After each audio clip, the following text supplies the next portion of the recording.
Достар, қош келдіңіздер. Бүгін сіздермен бірге өте оңай үй жағдайында дайындалатын нан пісіретін боламыз. Жылы суға жылы сүтімізді, қантымызды қосып араластыратын боламыз.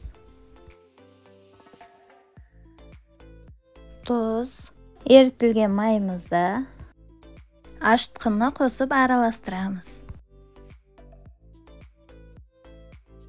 Иліктен өткізілген ұнымызды салып, нанымызды илейміз.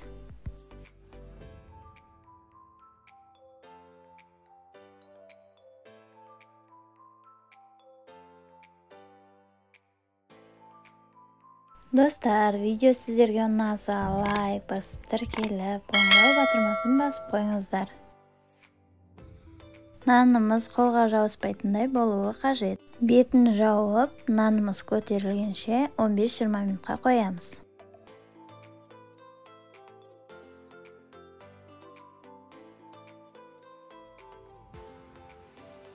Нанымызды 3 бөлікке бөліп аламыз. Нанымыздың әр бөлігін дәл осы видеодағыдай жасаймыз.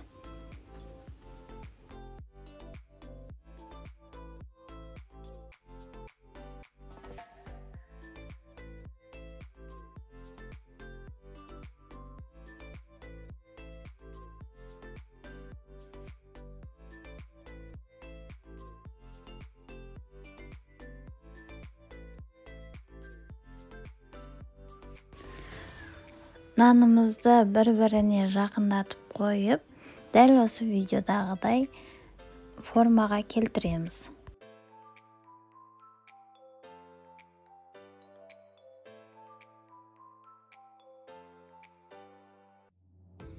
Нанымыздың ең шеткі жақтарын бір-біріне біріктіретін боламыз. Пергамент қағазына нанымызды қойып аламыз.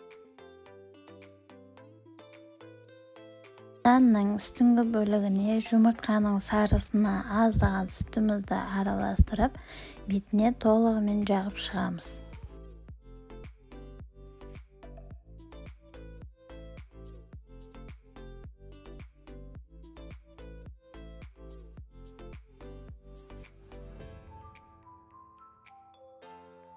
Бетіне күнжіт сеуіп шықтым. Өздеріңіздің қалауларыңызбен бетін әрлесеңіздер болады.